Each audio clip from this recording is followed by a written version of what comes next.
Hey there! Welcome back to another review, this time of the 1985 film Explorers. Now, I reviewed this before a long time ago, I think on my other channel, and this is a movie that is definitely one of those films that I love and I hate. What do I mean by that? Well, I love the first hour or so of this film. It's magical. It's the stuff that movie legends are made of. It's a classic. The first hour or so is right up there with films like The Goonies, The Monster Squad, Stand By Me. I can see why so many people have fond memories of this film, and they feel that it is a classic 80s movie and one of the better examples of a sci-fi film for kids from the 80s. But it all falls apart, it all goes off the rails, and epically fails in the last half or so. And that's the part of the film that I hate. I hate it. I really do. Because it takes such a promising first half and does nothing with it. It doesn't give it the climax or the finale or the ending that it deserves. And that just pisses me off because this film deserved better. These characters deserve better. These actors deserve better. Joe Dante deserved better.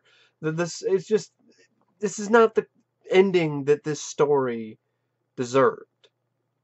And I'm not necessarily mad at Joe Dante for this, although he might be to blame for some of this goofy aliens and so on, depending on what source you look at. I'm more blame Paramount because they didn't even give this film the opportunity to finish. Because this they released this film as basically an unfinished movie, as a project, because they were so confident that it was going to be a hit. But then they forgot to factor in the fact that there was a Live Aid concert that came out on TV and so on. It was huge around the same time, so the movie was a bomb.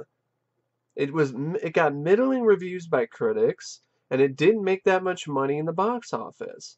I guess it did better on home video, but the thing is, it was a bomb. So Paramount sure thing, which they said, "Oh, don't worry about it, Joe." He's like, "Well, I don't have it finished yet. We don't even have an ending." And they're like, "Whatever, just turn in what you got, and we're confident that we're gonna have a hit." And it wasn't. It was not a hit. And that's it's just frustrating. It is so frustrating to see a film with so much potential get ruined because the studio doesn't even allow the director to finish the damn thing. Anyway, Explorers is a 1985 film, and it's directed by Joe Dante, and he wasn't even originally the first choice to direct the movie. In fact, the original choice was Wolfgang Peterson, who of course had directed Neverending Story previously, and they were really Paramount. They were initially really impressed with Neverending Story, so Peterson wanted the film Explorers. He wanted to do it, but he wanted to film it in his native Germany. The studio decided to settle in the States because they just didn't want to shoot in Germany for some reason. I don't know why. I don't know what the big deal was. Maybe it was finances. Maybe it was money. I don't know what it was, but yeah, Paramount was like, nah, no, we're not having that. We're not shooting this in Germany. Even though the movie had a budget of 20 to 25 million dollars, which is a lot of money back in 1985, and only made 9.9 million in the box office. So yeah, it lost some money. Wasn't the biggest flop ever, but it definitely was not a hit. So I don't know if it would have been if Peterson had directed, because it probably wouldn't have been anyway, because Paramount, they were a pair of pricks back then too. So they settled with Joe Dante, who of course had directed Gremlins previously. And the studio decided to, and then 20th Century Fox ended up taking over for Enemy Mine, and then they hired Peterson to direct that film. And then Joe Dante, these are some actual quotes from him from a Q&A and a screening of the film in 2008, which I think clips of that are on YouTube.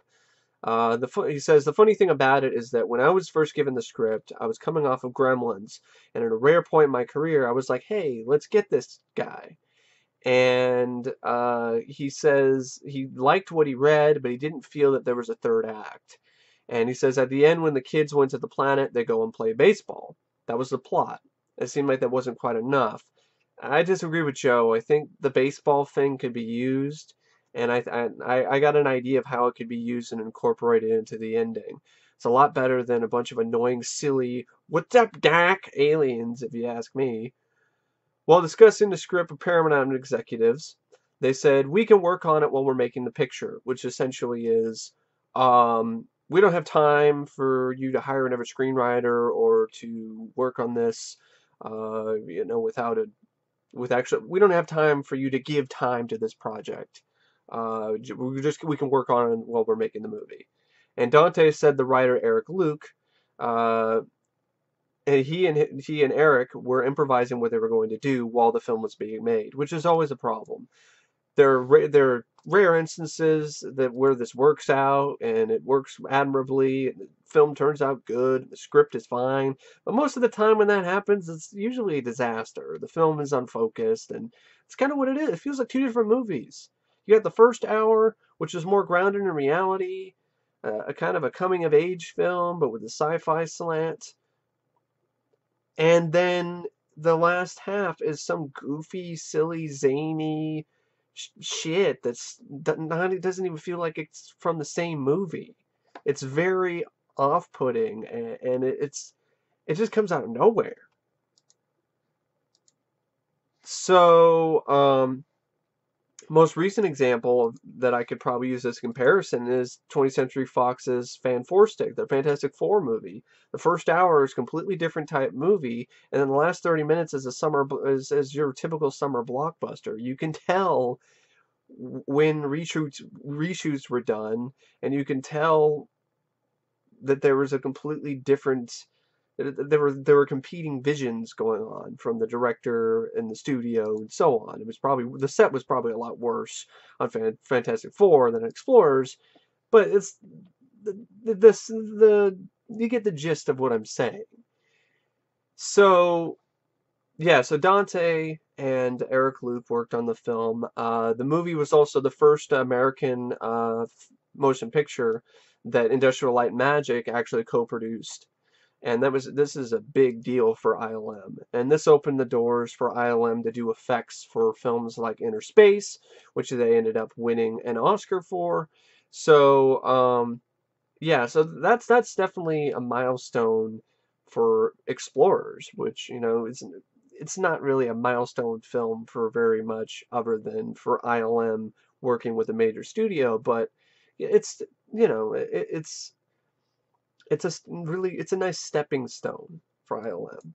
The alien effects, the effects of the alien, the designs, and I didn't really care for them. I mean, they were just goofy and silly, and I didn't really like them. They just weren't. I just didn't. It's not my cup of tea.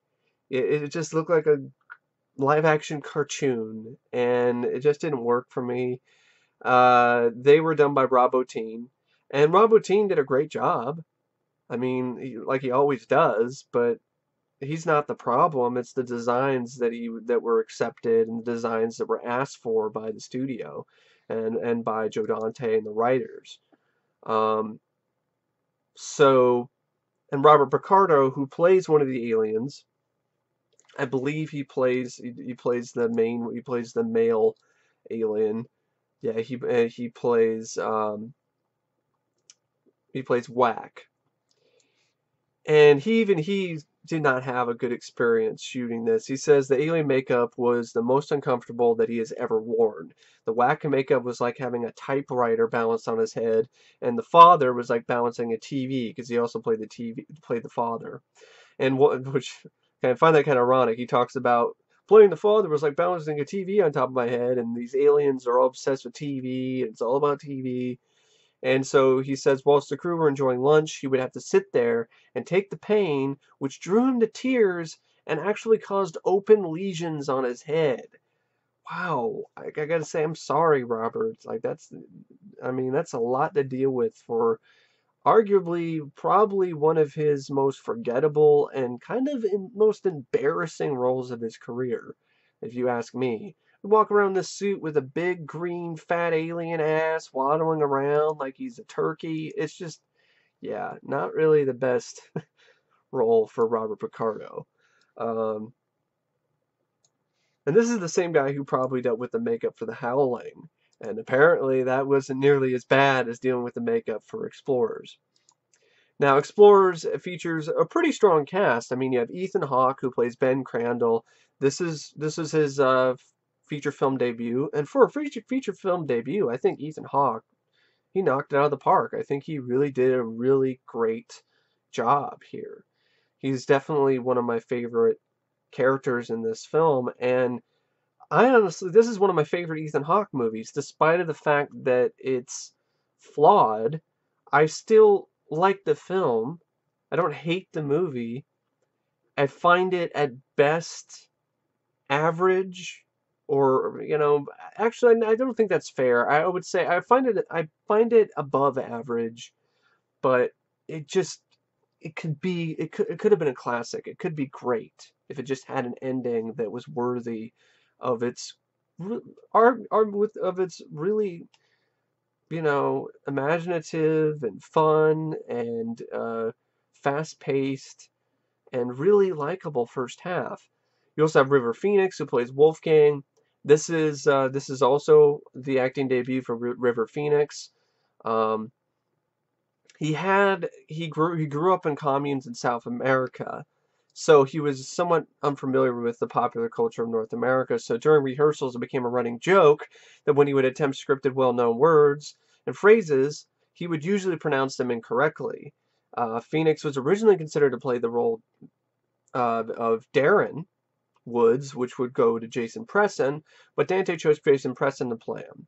Dante thought that he was good enough to play another role, so he cast him against type as the nerdy Wolfgang, which is different, definitely in comparison to the roles that River Phoenix would go on to portray in later films, in his career. So apparently also an actress, Sherry Curie, was considered for the part, but according to her autobiography, she was in the throes of a drug dependency and couldn't even make it to a meeting. So that didn't work out too well, understandably so. But yeah, other than Ethan Hawke, the other standout actor for this film would probably be Jason Preston. I love this character. He's probably my favorite character. I mean, I like Ethan Hawke a lot, but I'd probably say Darren is probably my favorite character because I related to him a little bit more. He was an outsider, um, and things like that. And it's really too bad that Jason Preston did not really go on to do that much after this. He was in Explorers. He was in an episode of Webster. He played Eric in the segment of the 80s Twilight Zone called The Shadow Man, and he was a character in Lady in White. He was in Saturday the 14th Strikes Back, and he played Alex the Yogurt Jerk in Gremlins 2. He didn't even have a big role in that. And then last role he was in like a episode of In the Heat of the Night. So he pretty much didn't do anything, which is really too bad. I thought he was there's just something about this kid that he had this attitude that was just cool. It wasn't like he was rough around the edges, but he was cool. Um, Very likable, and it's really too bad. Amanda Peterson plays Laurie Swanson, a character that pretty much is there as, I guess she's a would-be love interest for Ben, but it doesn't go anywhere. It doesn't go anywhere. It doesn't even finish that storyline. You also have James Cromwell, who's been in a bunch of other movies. He plays Mr. Mueller, who's the father of River Phoenix. Um, Eric Luke, who's one of the writers who plays Darren's teacher. And you also have Dick Miller in a bit role as Charlie Drake, who's like this police officer who has. It seems like he might be there might be more to this character, but they don't go anywhere with it. One of his co-workers, the guy who works alongside him, is Meshack Taylor, who is in Designing Women and Mannequin. It was kind of fun to see him here. And then Mary Kay Place plays Ben's mom, and she's been in a lot of other movies and stuff like that. And of course, you have Robert Picardo who plays Whack, and he also plays Starkiller, which is a reference to the original name of Skywalker. You know, Luke Skywalker was originally called Starkiller in the original draft of Star Wars. So that's the cast of Explorers. And the main cast is the three kids, and they have great chemistry with one another. It's right up there with stuff like the Goonies and the Monster Squad in terms of the chemistry. They deliver solid performances, and yeah, and I do wonder if the Duffer Brothers, if they saw Explorers, like they grew up with that movie and were inspired by it, you know, when they were writing Stranger Things, because it just the characters in Stranger Things of the kids kind of remind me the way that they carry themselves and their rapport with one another. It reminds me of Ben and Wolfgang and Darren. So the production for the film had a lot of issues. Um, there was a lot of problems because the film changed hands in the middle of production and decided that needed the movie much quicker than we thought, said Joe Dante. So he continues and he says, so we shot the picture under very hurried auspices. The paint on the sets were literally wet.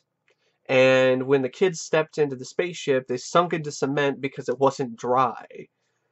This just sums up how much of a rush it was to get this film made, to get anything made. And just shows you how much Paramount put Joe and the cast and the writers behind the eight ball the moment shooting began. So it's honestly kind of a miracle that we have such a great first half to begin with, considering all of the production problems that this film had. So Joe Dante continues talking about the production problems. This is during the dreams when the children fly over the circuit board. Some of the camera angles and moves are meant to mimic the flight to Neverland from Peter Pan. And when Robert Picardo was in full makeup in costume with the aliens, whacking his father, his mouth was only part of him not completely covered. So this doesn't really talk about the production. This is stuff that's thrown in there that Joe Dante was talking about. I got this stuff from Wikipedia and IMDb, so forgive me if some of this stuff is a little bit wonky. But anyway, here we go with the more of the production problems. This is after the film was essentially finished shooting. Dante and his editing team submitted a rough cut by the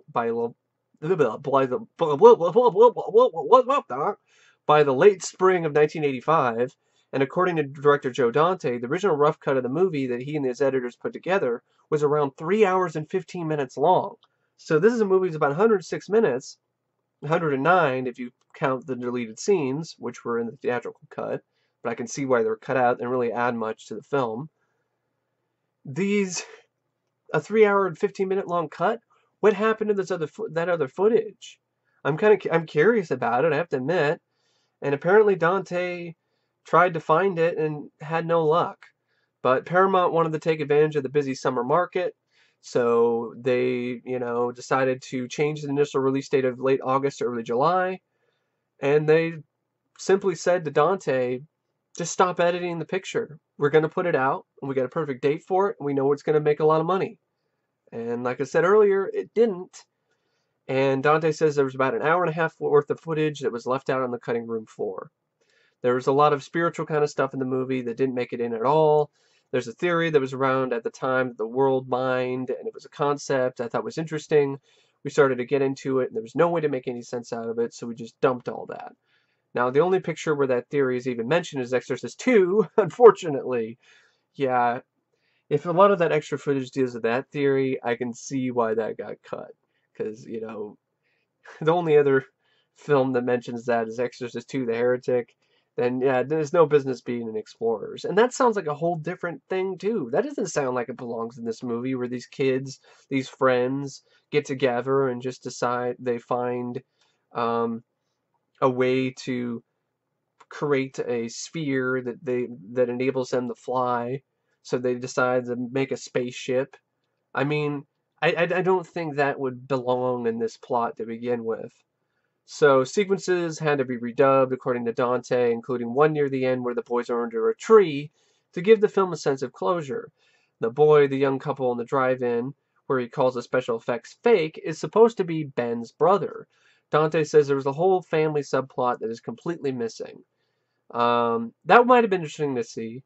And Miller's character was also supposed to return in the third act, which I thought. I thought that was supposed to happen too, because he says a line of dialogue to one of the kid. He says a line of dialogue where he's like, "I haven't had a dream like that since I was a kid," which kind of ties into maybe he had these dreams before that Ben is having of flying over the circuit board and things like that. But yeah, a lot of production problems. And the film came out in July 12th, 1985, and didn't do that well. And yeah, it's gotten a cult following. And Dante himself, he reflects on Explorers. He says that he's appreciative of the warm reception it's earned over the years. But he continues by saying, "The problem for me is that the movie you'll see is not the movie I wanted to make. It's the movie I got to make up to a certain point and then had to stop. It's hard for me to look at it because it's not the film I had in mind. The missing and cut scenes were presumably lost as Dante tried searching for them in recent years." And apparently, originally before the end credits and the theatrical cut, Whack breaks the fourth wall, and he remarks some people were still in the theater from the smell of popcorn. And the re-edited home video version, he just tells another joke before it cuts to the closing credits, which just seemed out of place, just like Whack was in the first place. At least to me, anyway. So, yeah, I wanted to mention a couple other things. I definitely wanted to mention the score by Jerry Goldsmith, which is one of the other things that I really legitimately love about this movie. I love this score. It's great. I think it's underrated. I actually do. I think if there's anything underrated about Explorers, I think it's Jerry Goldsmith's score. Except for the stuff with the wacky aliens. The stuff before that, great. Love it. Especially the main theme. So now we get into the basic plot. I'm going to do a quick little run through, give my thoughts on some of the, some of the aspects of it, maybe mention a few quotes, then give you guys my concept for the ending of Explorers, how I would go about it and how I would fix it, how I would make it better. So anyway, it starts out with your young adults. Ben Crandall, he's a young teen living in the suburbs of Washington, D.C., who he's having these very vivid dreams of flying through clouds and over a vast circuit board that's as big as a city. And the effects are definitely mid-80s CGI. And it doesn't bother me because it's fine. It was good for the time. And it just gives me kind of Tron, makes it kind of feel like Tron, and I like Tron, so I didn't mind that kind of stuff. So Ben shows these sketches to his friend Wolfgang, River Phoenix, and of course Ben is played by Ethan Hawke, and his friend Wolfgang is like some really smart kid, like super smart kid. And at school, Ben develops a crush on Laurie Swanson, but he isn't sure whether it's mutual. It doesn't really go anywhere. Uh, Ben gets bullied by these bullies.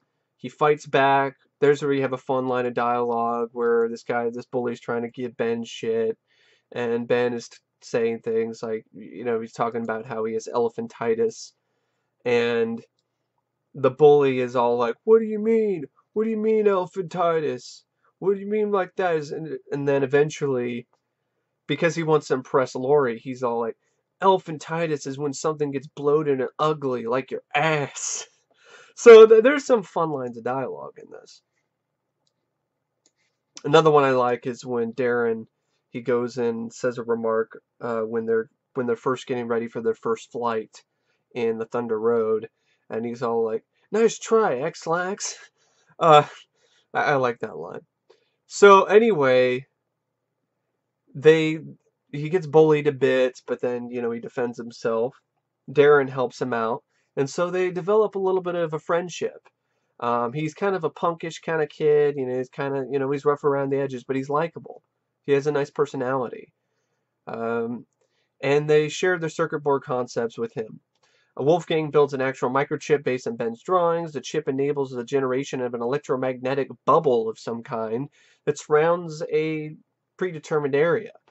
And the effects by ILM here, I think, are actually really good. I think they hold up fairly well. And the boys discover that the bubble is capable of moving at really fast distance. It can move anywhere, any place. It can go really fast without the usual ill effects from inertia. Um, but the one catch is that they have no oxygen when they're inside the bubble. So a lot of the fun about Explorers and the strong suit that it has are these moments when they're experimenting and they're figuring out how this bubble works and using it to their advantage. And then they decide, we can make a spaceship. They just go, we can fly. So they go to a junkyard, they construct a spacecraft out of an abandoned tilt-a-whirl seat, and they christen their ship the Thunder Road after Bruce Springsteen's song with the same title. And their experiments with the Thunder Road draw attention from the U.S. government, who sends agents to scout the area for unidentified flying objects. Actually, that's Wikipedia trying to say things. There's nothing with the U.S. government. These are just two cops who are just flying around the helicopter, and then the Thunder Road is flying when the Thunder Road had visited the drive-in and then flies around. Um, they see it when it's flying around the night sky, and that's where Dick Miller and Meshach Taylor's characters come in. Now, there's a couple things I could say I'm not really a fan of for this first half. I'd probably say I'm not really a fan of Wolfgang's parents. They're kind of, I don't know, just quirky and weird, but there's really not much else to them. And I don't really like the shtick, especially with the kids who are just like messy and loud and annoying. And I don't know, they're barely in the movie. They just seemed kind of, they didn't seem as real as these other kids did. And it's more of like a sci-fi movie. I know they're experimenting with this electromagnetic bubble, but the characters were so well written, at least for the kids, that it felt like it was kind of taking place in real life. And then you have these parents who were just some over-the-top caricatures. It was just kind of, I just wasn't really a big fan of that. Thankfully, they were barely in the movie, so it didn't really affect my enjoyment of the first half that much at all. And also, I wasn't really a fan of the mouse either, who was like who speaks and through typing on things and says things like, give me cheese. I wasn't really a fan of that, but that's just me personally. But once again, it was just a brief thing. It didn't really affect the film that much. So, and in the drive-in scene, the Star Killer movie, I mean, it was just an example of something that's just bad on purpose, and I'm not really a fan of that kind of stuff.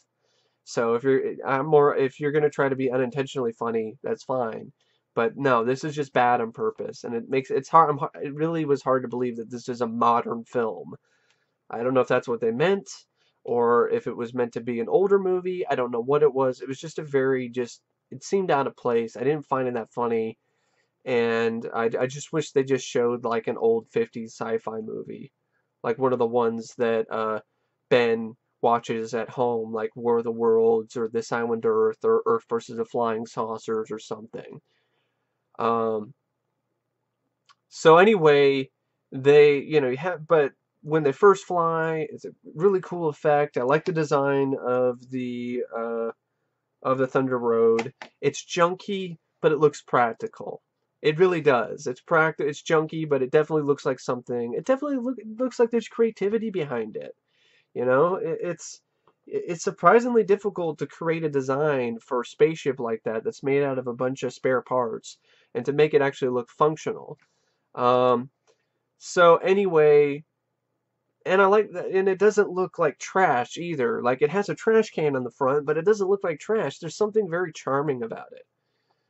And so Ben receives more dreams about this circuit board, and this ends up enabling Wolfgang to create a way to produce sustainable oxygen in unlimited quantities. This means longer flights, whereas previously they were limited whatever their typical oxygen tank could hold. They finalized their plan to explore the galaxy in search of alien life because Ben is thinking that that's kind of because when they first went on their test flight, there's something that's overriding their computer and it's making them fly into space, and they don't have enough oxygen, so they're not going to be able to survive the flight to space. So that was actually a pretty tense scene and a well done sequence. And this is when they realize that, oh, we need more air. So they get the air, and there's a little bit of drama too, where the other kids were like, "No, we're not going to do that. That's stupid. But we don't know. We could die." And of course, Ben's like, "Come on, this is a dream of a lifetime. I've always wanted to do this."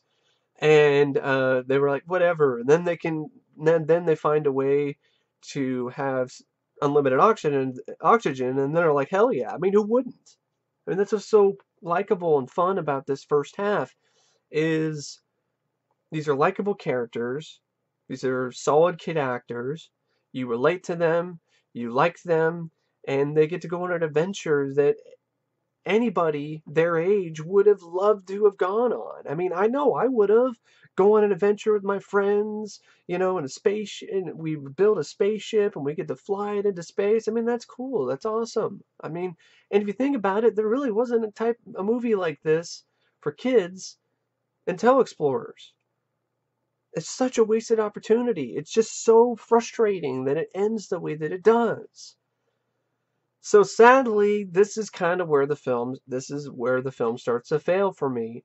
They get in the spaceship, they get in the Thunder Road, they have the new oxygen capabilities, and they end up going into space.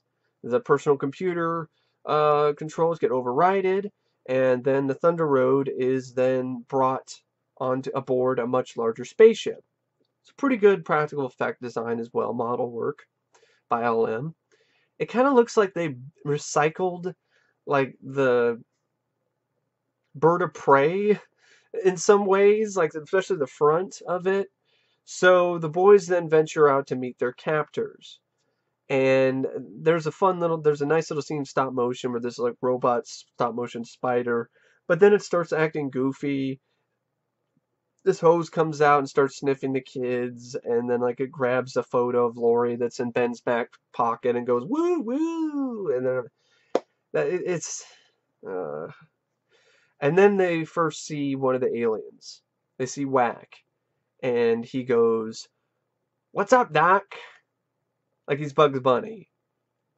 And see, I didn't remember the film ending like this because I never saw the ending. When I grew up with this movie, I didn't really grow up with this film, but I watched it a few times. Like whenever it was on TV, it was just seemed like I always was never able to see the ending for the longest time. Like I'd always see the first hour, but then I had to go somewhere. I had to leave, or I had to go to school, or whatever.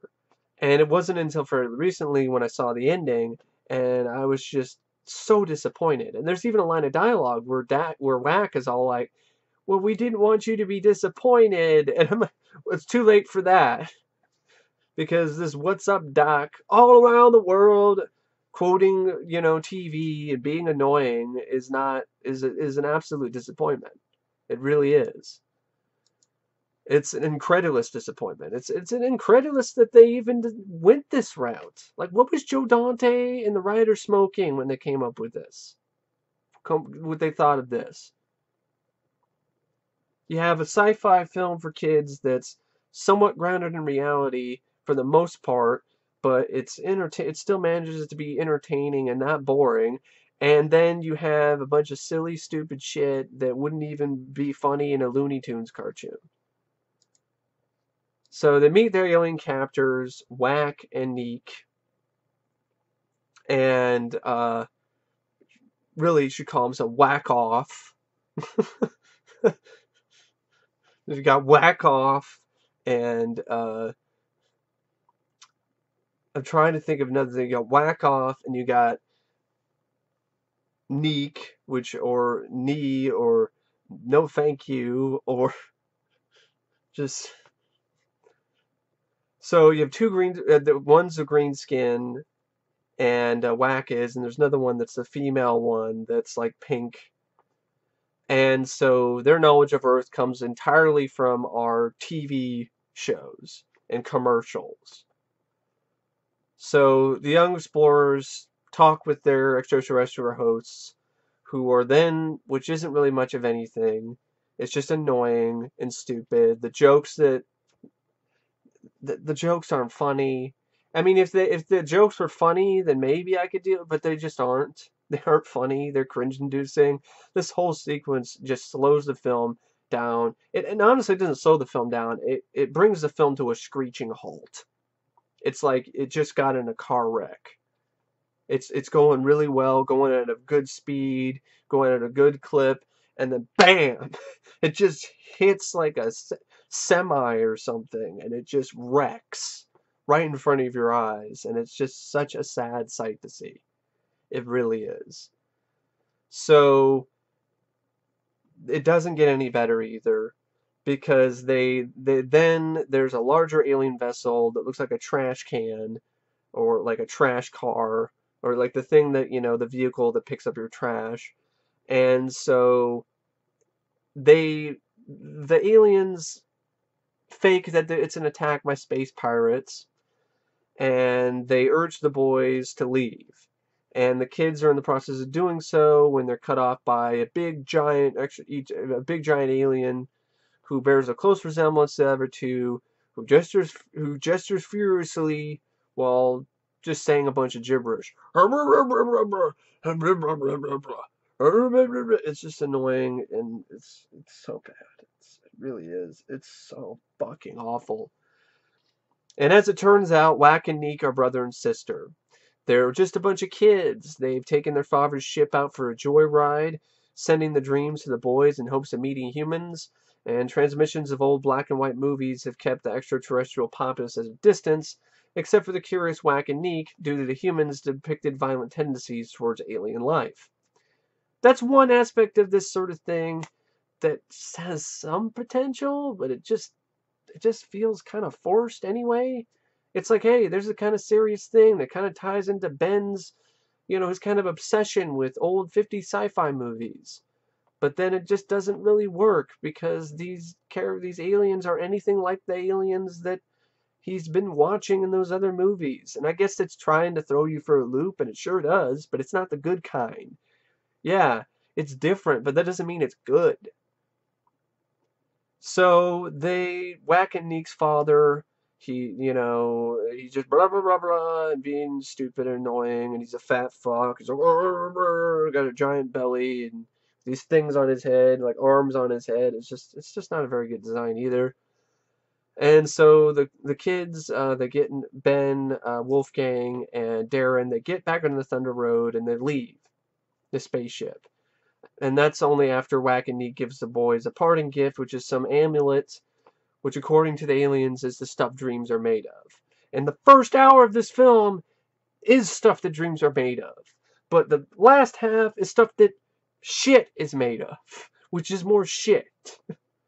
So anyway, the boys make it safely back to Earth, but a malfunction results in them crashing the Thunder Road into their neighborhood lake. Which just adds even more depressing shit on top of the ending.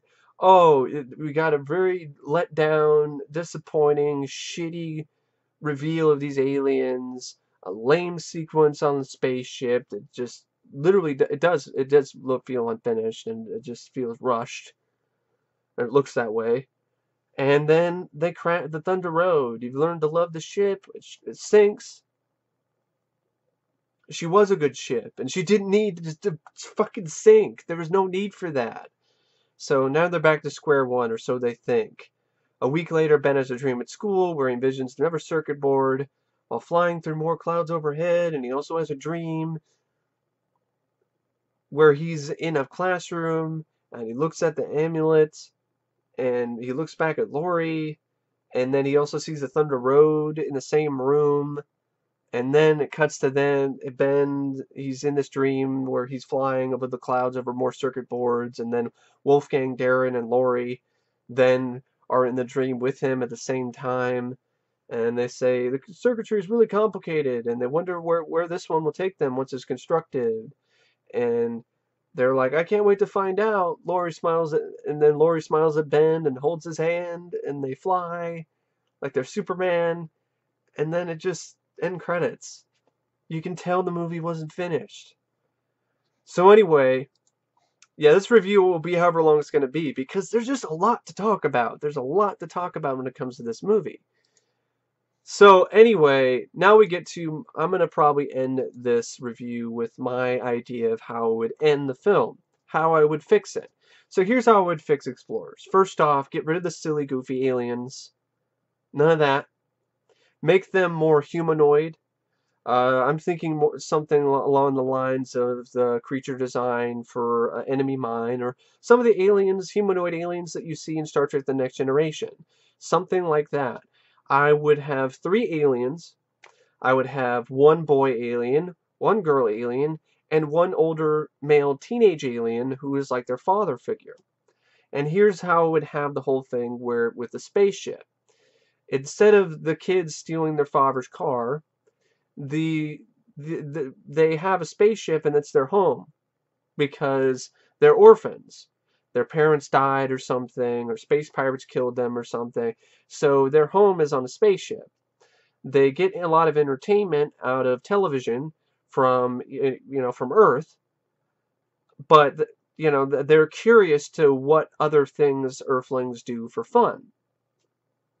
They also would like to communicate with certain Earthlings in order to, share secrets with them, and they're waiting for the right people to come along that they can trust with, certain knowledge or maybe missions or, things like that. They want to share their knowledge with other people. And Ben and Wolfgang and Darren, they fit the bill. So all those dreams that they're getting, that Ben is getting and the other kids are getting, are, yeah, they're to have these plans and stuff, but it's so they can meet the aliens and not so it can just be some lame hangout that goes nowhere. No, they actually share some secrets with them and so on, or I guess that's the original intention. But, some things happen and, it's not able to happen that way. But, they share some secrets and things like that along the way.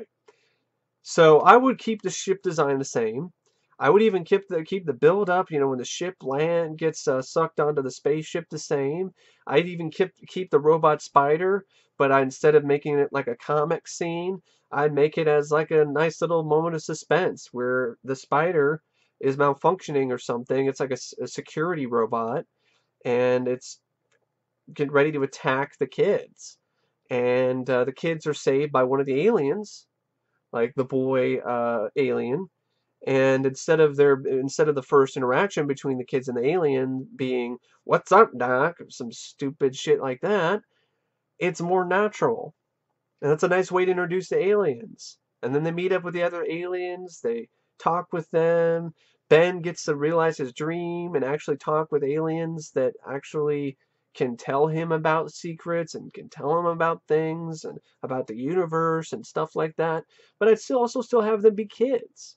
I'd still have plenty of moments for these aliens to be kids along with the other kids. Have like a Willy Wonka and the Chocolate Factory type sequence where they're experimenting with some of the alien technology. Just witty banter back and forth. Nice moments where you have lost in translation scenes where the aliens don't understand the type of slang that some of these kids are saying, that Ben or Darren or Wolfgang are saying. Darren can share his music like he did in the film itself with one of the aliens in a cool, fun scene. The aliens can still show that they watch TV, and they maybe could quote a few shows, but that's not the only thing. That's not the only thing that these aliens have in common with these other kids. And then I was thinking you have a line of dialogue where the aliens would be talking with the kids, and they would be asking the kids, what do you do for fun on Earth? Like, do you only watch television? And maybe Ben would be like, no, we like television, but there's other things we don't do for fun as well, like read comic books, which ties into the beginning of the film when it's a bunch of comic books that are on his table. He obviously likes comic books. So, yeah, we read comic books, play baseball, hang out with friends, and then you can have like the Lost in Translation stuff where the aliens could be like, what is baseball and how do you hang out with friends? And so I think that could be fun. You can still have these alien kids be kids, but you can do it in a much more, I don't know, personable and not as ridiculous way. And then I'd have, of course, just before the aliens are about to discuss with the kids the secret of the universe, then the alarm goes off and these space pirates have begun to board the ship. The aliens were so preoccupied with talking with their Earth friends that they didn't really pay attention to a lot of this stuff. Plus, they've been having security malfunctions, which is why the security robot spider was malfunctioning earlier. So, this then leads to a fun action sequence, which this climax desperately needed. It just goes up into space and then goes way down into the toilet, into the shitter. This time, you can have an action sequence where the kids actually do get to use some of the alien technology, which they even say to the aliens when they mention the space pirates thing earlier. Like, let us use some of your technology. We can kick their butts, but they don't get to kick anyone's butts. Well, here in my version, Ben, Wolfgang, and Darren get to kick some space pirate butt. They get to use some of the alien technology, get to shoot some laser guns, maybe fire some laser slingshots, and of course, the forces are too much for them to overcome. And I would have the father figure alien sacrifice himself to save Wolfgang, Ben, and Darren, as well as his brother and sister, and maybe by setting a self-destruct mechanism or something or so on, enabling our heroes, our explorers, to escape in the Thunder Road before the ship explodes. And then I would have the kids would land back on Earth safely. Thunder Road, there's no malfunctioning. They land back where they started, and Dick Miller, his character, is waiting for them along with Lori. And, the kids are understandably distraught over the loss of their alien friends. And then one of the kids could look up in the night sky and they can see what looks like a shooting star. And the shooting star would then, you look at it and then you realize that it's not a shooting star, it's actually a spacecraft. And then the spaceship would land in a field nearby. Kids would go in to look at it. They realize they see who the occupants are, and they're their friends, they're alien friends. They survived.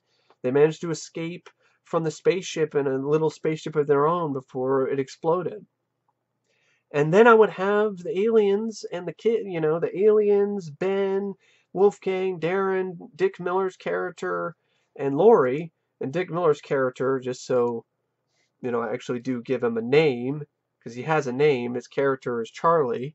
So Charlie and all the other kids, alien and human, they play a fun game of baseball with one another. And then eventually the aliens are going to have to leave, and maybe I'd have them show like footage of these old 50s movies to Ben to prove the point that we can't stay here because we don't believe that you were safe, and things like that. But this is not the end. We will keep in contact with you. And so how they do that is, thanks for the fun, thanks for baseball, it was fun. And they give Ben the medallion, same one that you have in the movie, but it's a way for the kids to keep in contact with their alien friends. And so the aliens get in the spaceship, they wave goodbye to the kids, and the kids wave goodbye to them, the aliens fly off, and then I would have a nice tender moment with Ben and Lori. They'd share a little bit of an embrace, kiss, and then Lori would ask Ben something like, can that thing really fly? Talking about the Thunder Road. And other kids would be like, yeah, of course it can. We went into outer space and, we fought space pirates. And she'd be like, wow, that's really cool. I'd love to fly. I'd love to. That, that sounds like a lot of fun. And then you could have Ben who could chime and be like, we need to make room for one more. And then they would go to the junkyard again, get some more side parts, and then they'd start building additions to the Thunder Road. And then I would, I'd have the last shot would be the kids building you know, putting new additions to the Thunder Road, making room for Laurie. And then I would have, of course, Jerry Goldsmith's wonderful score in the background.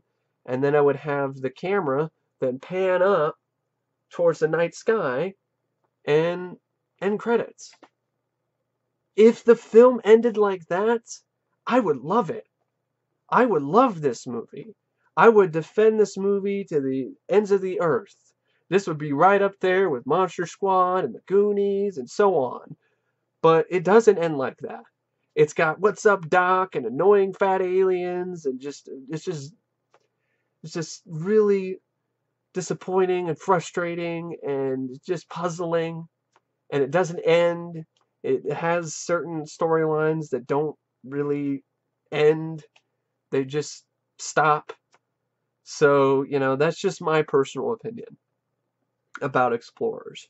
But anyway, yeah, I know it's a long review, but I had a lot to talk about. There's actually a surprising amount of stuff to discuss when it comes to Explorers. I think it's an interesting film. It's essentially a project. It's essentially an experiment that was released, but it was unfinished. But it's got potential, so much potential, and that's what's so maddening about how it ends and how it wasn't given the ending that I honestly think it deserved. So anyway, yeah, I don't know what else to say except if it's rated out of 5 stars, I would give Explorers 3.5 out of 5. Like I said, I look at it as an above average film at best because of the ending, but I love that first half so much that I cannot hate this movie. I can't. It was actually a lot of fun watching the first hour again. Um, but it wasn't as much fun watching the other part, watching the last half or so, the last 20 minutes or so of the film. But anyway, yeah, thanks for watching my review of Explorers, and I will see you guys later. See ya.